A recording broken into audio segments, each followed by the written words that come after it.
Hello friends, welcome to SSC coaching centre. दोस्तों, आज की वीडियो में बात करेंगे रीजनिंग के इम्पोर्टेंट प्रश्नों की। उन प्रश्नों की बात करेंगे जो परीक्षाओं में बार बार पूछे जा रहे हैं। तो चलिए स्टार्ट करते हैं। दोस्तों, पहला प्रश्न है आपका, यदि 2 गुने 4 गुने 6 बराबर 4, 9 गुने 3 गुने 7 बराबर 13 तथा 4 गुने 7 गुने 6 बराबर 3 हो तो 9 गुने 7 गुने 8 बराबर क्या होगा। देखिए, आप बहुत अच्छे तरीके से एक बात जानते हैं कि अगर आप इनका मल्टीप्लाई करेंगे, क्योंकि मल्टीप्लाई दे रखा है, तो 2 का 4 से मल्टीप्लाई 8, 8 का मल्टीप्लाई 6 से कितना होगा, 8 6 48, 48 होगा। तो 4 तो कैसे भी नहीं आ रहा।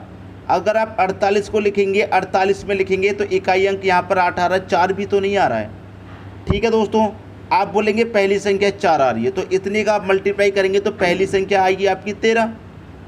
आ रही दोस्तों बात समझ में। तो आप अगर मल्टीप्लाई करेंगे तो नहीं बना पाएंगे इस प्रश्न को। अगर यहाँ पर मल्टीप्लाई दिया गया है तो ज़रूरी नहीं है कि आपको मल्टीप्लाई ही करना है। आप अपने तरफ से चाहे डिवाइड करिए, आप अपने तरफ से चाहे माइनस कीजिए, अपनी तरफ से चाहे प्लस कीजिए, लेकिन कुछ भी कर यहाँ पर 4 बनाइए।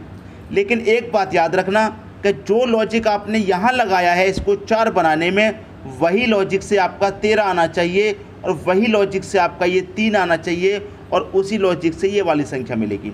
सभी में एक ही लॉजिक लगेगा, अलग अलग लॉजिक नहीं लगेगा। ठीक है, अब देखिए यहाँ पर क्या दे रखा है, 2 गुने 4 गुने 6 बराबर कितना होना चाहिए, 4 होना चाहिए। तो इनको कुछ करके आपको 4 लाना है। 2 4 6 का कुछ कीजिए जिससे क्या होगा, आपका 4 आ जाएगा।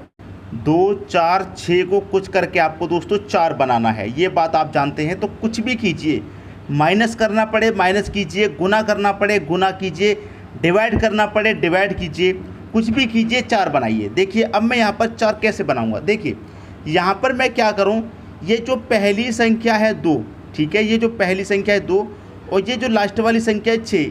अब मैं यहाँ पर इनको अलग लिख लेता हूँ। पहले 2 है, 4 है, 6 है।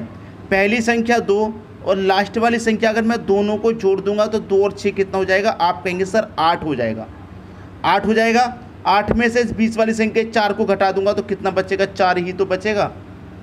बात आ रही समझ में। पहली संख्या और लास्ट वाली को जोड़ करके बीच वाली को घटा दिया, ये वाली संख्या मिल गई। उसी तरीके से इसको सॉल्व करके देखेंगे। 9 गुने 3 गुने 7 बराबर कितना आना चाहिए, 13 आना चाहिए। ठीक है, तो यहाँ पर मैं इनको लिख लेता हूँ, 9 3 7 बराबर 13 आना चाहिए। ठीक है, मैंने यहाँ पर क्या किया, पहले और लास्ट वाली को जोड़ के बीच वाली को घटा दिया।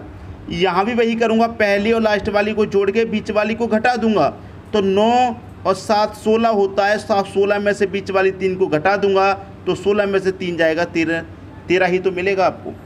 आई बात समझ में। दोनों लॉजिक एक ही लगा है, दोनों में क्या है दोस्तों, एक ही लॉजिक लगा है। यही लॉजिक यहाँ पर लगेगा। 4 गुने 7 गुने 6 बराबर कितना आना चाहिए, 3। तो मैं इनको लिख लेता हूँ, 4 7 6 लिख लिया मैंने तीनों संख्याओं को। यहाँ पर जो लॉजिक है वही यहाँ पर लगाइए, पहली को लास्ट वाले को जोड़िए, 4 और 6 10 हो जाएगा। 10 में से 7 घटाएंगे, 3 मिलेगा जो कि यहाँ दे रखा है। अब आपको इसे फाइंड करने में कोई समस्या नहीं आएगी। 9 गुने 7 गुने 8 बराबर क्या होगा, ये आपको बताना है। करेंगे क्या, मैं इनको लिख लेता हूँ। पहले 9 को 8 को जोड़िए, कितना होता है 17। 17 में से बीच वाली 7 को घटा देंगे, 17 में 7 जाएगा, कितना जाएगा, 10 आ जाएगा। ये आपके प्रश्न का सही आंसर हो जाएगा। पहले ऑप्शन में 10 दे रखा है, ये क्या हो जाएगा दोस्तों, आपके प्रश्न का सही आंसर हो जाएगा। उम्मीद करता हूँ सबकी समझ में अच्छे तरीके से प्रश्न आ गया होगा। अब देखेंगे अगला प्रश्न। अगला प्रश्न है, दी गई श्रृंखला में अगली संख्या ज्ञात करें। आपको एक श्रृंखला, एक सीरीज दी गई है, इसमें यहाँ पर क्वेश्चन मार्क की जगह क्या आएगा ये आपको बताना है।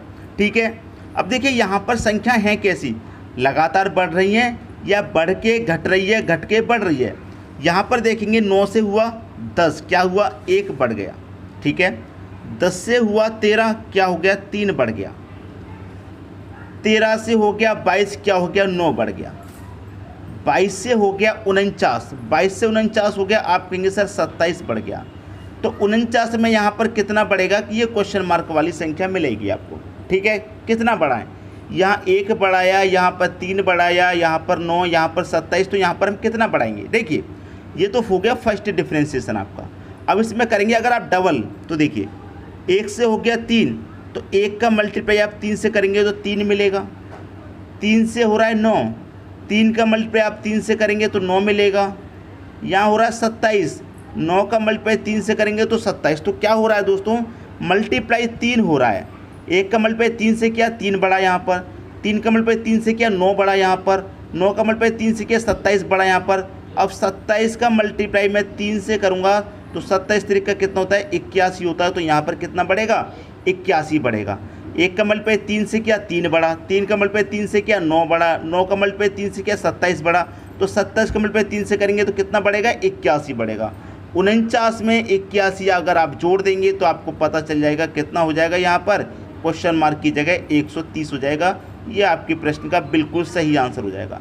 130 दे रखा है दोस्तों डी ऑप्शन में, ये आपके क्वेश्चन का बिल्कुल सही आंसर है। उम्मीद करता हूँ सभी की समझ में प्रश्न बहुत ही अच्छे तरीके से दोस्तों आ गया होगा, किसी को कोई डाउट नहीं होगा। अब देखेंगे अगला प्रश्न। अगला प्रश्न है, दिए गए विकल्पों में से लुप्त अंक ज्ञात करो। देखिए यहाँ पर हम देखेंगे, यहाँ पर 4 का हमारा बॉक्स है, 1 2 3 4, यहाँ पर भी 4 का बॉक्स है और यहाँ पर भी 4 का, लेकिन मिसिंग नंबर कहाँ पर दिया गया, इस कॉर्नर पे यहाँ पर दिया गया है। यहाँ पर मिसिंग नंबर है, तो यहाँ पर ये 18 कैसे आया, यहाँ पर ये 13 कैसे आया कॉर्नर पे, उसी तरीके से कॉर्नर का ये क्वेश्चन मार्क की संख्या आपको मिलेगी।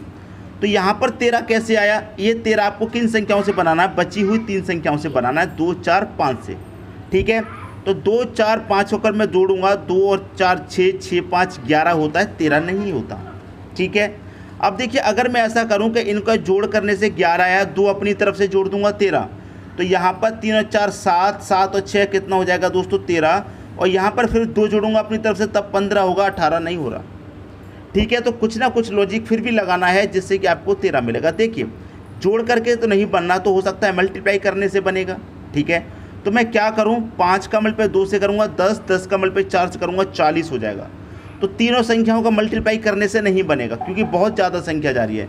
तो 3 का मल्टीप्लाई करने से नहीं बनना, तो इसका मतलब 2 संख्याओं का मल्टीप्लाई करने से बनेगा। 2 5 10, 10 में 4 जोड़ेंगे 14, 14 है लेकिन यहाँ 13 दे रखा है, तो इन 2 के मल्टीप्लाई से नहीं बन रहा, तो इन 2 के मल्टीप्लाई से बनेगा। 2 चौके कितना हो जाएगा 8, दोनों का मल्टीप्लाई किया मैंने, कितना हो गया 8। ये नीचे वाली संख्या को क्या करेंगे, इस 8 में जोड़ देंगे, तो 8 5 कितना हो जाएगा 13 हो जाएगा, जो कि यहाँ दे रखा है। हमने जोड़ के भी देखा, तीनों का आपस में मल्टीप्लाई करके देखा, 3 की जगह फिर 2 का मल्टीप्लाई करके देखा, इन 2 का नहीं बना तो इन 2 का करके देखा। अब यहाँ पर भी क्या करेंगे, इन 2 का करेंगे, 3 चौके कितना हो जाएगा 12, नीचे वाली संख्या 6 को यहाँ पर जोड़ देंगे, 12 6 कितना हो जाएगा 18 हो जाएगा, 18 यहाँ दे रखा है। वही लॉजिक यहाँ पर लेगा, 4 त्रिक का 12, 12 में क्या करूँगा मैं, ये 3 को जोड़ दूंगा, तो 12 3 कितना होता है 15। क्लियर दोस्तों, 4 त्रिक का 12 और 12 में 3 जोड़ दूंगा तो कितना हो जाएगा, कितना ये हो जाएगा 15। 15 दोस्तों किस ऑप्शन में दे रखा है, यहाँ पर 15 आपके किसी भी ऑप्शन में नहीं दे रखा। तो इसका मतलब क्या है, इसका मतलब ये है कि यहाँ पर आंसर लिखने में कुछ गलती हुई है। ठीक है, यहाँ पर हमें ऑप्शन में 15 लिखना चाहिए था लेकिन गलती हुई है, तो हम इसका एक ई ऑप्शन दे देते हैं कि 15 इसका सही आंसर है। बात आ गई दोस्तों सभी की समझ में, इसका जो रियल आंसर है वो 15 है, क्योंकि जो लॉजिक यहाँ लगा वही यहाँ पर लगा है और वही यहाँ पर लगा है। 4 ऑप्शन में आंसर देने में प्रॉब्लम हो गई है, गलती हो गई है, लेकिन सही आंसर आपको पता चल गया 15 है, और सही कैलकुलेशन भी आपको पता चल गई। ठीक है दोस्तों, 15 क्या हो जाएगा, आपके इस प्रश्न का सही आंसर हो जाएगा। अब देखेंगे अगला प्रश्न। अगला प्रश्न है, यदि 48 + 18 = 30 तथा 27 + 15 = 12 हो तो 55 + 20 बराबर क्या होगा। ऐसे ही प्रश्न रीजनिंग में बहुत बार पूछे गए हैं दोस्तों, आपको मालूम है, तो इन्हें करने का तरीका आपको अच्छे से आना चाहिए। तो 48 + 18 बराबर कितना होना चाहिए 30। अगर मैं 48 में 18 जोड़ूंगा तो आप जानते हैं क्या मुझे 30 मिलेगा, प्लस दिया गया है। अगर मैं प्लस करूंगा क्या 30 मिलेगा, आप बोलेंगे बिल्कुल नहीं मिलेगा। तो प्लस तो हमें करना ही नहीं है, समझ में आई बात, प्लस तो हमको करना ही नहीं है, कुछ और करना होगा। तो क्या कर सकते हैं दोस्तों, अगर आप कहेंगे हम प्लस की जगह माइनस कर दें, तो यहाँ पर मैं प्लस की जगह अगर माइनस कर दूँ 18, तो 48 में से 18 माइनस करूँगा 30 मिलेगा। प्लस की जगह हमने माइनस कर दिया, यहाँ पर क्या दे रखा है 27 + 15 12 बनना चाहिए। ठीक है, तो प्लस करूँगा क्या 12 मिलेगा, 27 में 15 प्लस करने से क्या 12 मिलेगा, नहीं मिलेगा, यहाँ हमने माइनस किया था, तो मैं यहाँ पर भी क्या करूँगा, 27 में से 15 माइनस कर दूंगा, तो मुझे 27 में 15 माइनस करने में 12 मिल जाएगा। प्लस नहीं हो रहा, माइनस करना पड़ रहा है, तो यहाँ पर भी माइनस करेंगे। 55 प्लस 20 बराबर क्या होगा, ये पूछा है। तो 55 में 155 नहीं दोस्तों, 55 में से क्या करना है, यहाँ भी माइनस किया, यहाँ भी माइनस, तो यहाँ भी माइनस करेंगे। 55 में से 20 घटा दीजिए, 35 आएगा। 35 आपके प्रश्न का दोस्तों सही आंसर है। क्लियर हुई दोस्तों बात, सबकी समझ में प्रश्न आ गया। 35 कहाँ दे रखा है, 35 दे रखा है आपके बी ऑप्शन में, ये आपके क्वेश्चन का बिल्कुल सही आंसर हो जाएगा। सबकी समझ में आ गई बात। अब देखेंगे अगला प्रश्न। अगला प्रश्न है, दिए गए विकल्पों में से सही उत्तर चुनिए। देखिए ये प्रश्न कितने महत्वपूर्ण होते हैं आप बहुत अच्छे से जानते हैं, और इनको करने का आज मैं आपको सबसे आसान तरीका बताऊंगा। सबसे आसान तरीका क्या होता है, पहले तो इनको सभी को आप जोड़ लीजिए। आपको जोड़ना है, ये जो खाली स्थान है इनको भी जोड़ना है, तो जोड़ेंगे 1 2 3 4 5 6 7 8 9 10 11 12 13 14 15। कितने हैं दोस्तों, सभी मिलाकर के 15 हैं। तो 15 के आप क्या कीजिए, फैक्टर कीजिए। तो 15 के फैक्टर क्या हो सकते हैं, 5 गुने 3 हो सकते हैं, 5 त्रिक का 15। तो आपको करना क्या है, या तो 5-5 के ग्रुप बनाइए इसमें, या फिर 3-3 के ग्रुप बनाइए। जो फैक्टर निकल के आए हैं उसी में से आपको ग्रुप बनाना है। या तो 5-5 के ग्रुप बनाइए, या फिर ग्रुप बनाना है आपको 3 का। समझ में आई बात। तो मैं यहाँ पर क्या करूँगा, पहले छोटा ग्रुप बनाऊँगा 3 का, ठीक है। तो 1 2 3 ये 3 का ग्रुप हो गया अलग, 1 2 3 ये 3 का ग्रुप अलग, 1 2 3 ये 3 का ग्रुप हो गया, 1 2 3 ये भी 3 का हो गया, और 1 2 3 ये बचा, ये अलग ग्रुप हो गया, ठीक है। हमने क्या किया, 3-3 के ग्रुप बना लिए। अब आप देखिए संख्याओं को ध्यान से, संख्याएं क्या क्या दे रखी हैं इसमें। संख्या आप देखेंगे B है, C है और A, फिर A B C, मतलब A B C यही 3 संख्या बार बार रिपीट होनी है। कौन कौन सी, A B और C। इसके ऊपर D E F कुछ भी नहीं है दोस्तों, ये 3 ही संख्या हैं जो आगे पीछे करके बार बार रिपीट हो रही हैं, ठीक है। अब देखिए यहाँ पर हमने क्या किया, ये 3 का ग्रुप बना लिया। इस 3 के ग्रुप में हमारा B है, C है, कौन नहीं है, A नहीं है, तो हमारा क्या आ जाएगा, यहाँ पर A आ जाएगा। अब यहाँ पर 3 के ग्रुप में हमारा C है, A भी है, कौन नहीं है, B नहीं है, तो B लगा दीजिए यहाँ पर। यहाँ पर A B C तीनों मौजूद हैं। यहाँ पर इस ग्रुप में देखिए B दे रखा है, A दे रखा है, कौन नहीं दे रखा, C नहीं दे रखा, तो C आएगा।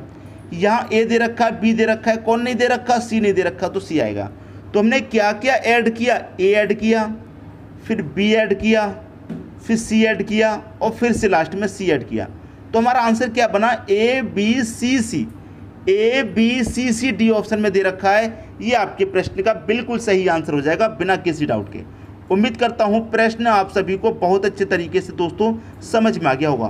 दोस्तों वीडियो पसंद आया लाइक करें, दोस्तों में शेयर करें। अगर अभी तक आपने हमारे चैनल को सब्सक्राइब नहीं किया है तो कर लीजिए, और बेल आइकन का बटन भी दबा दीजिए दोस्तों। धन्यवाद।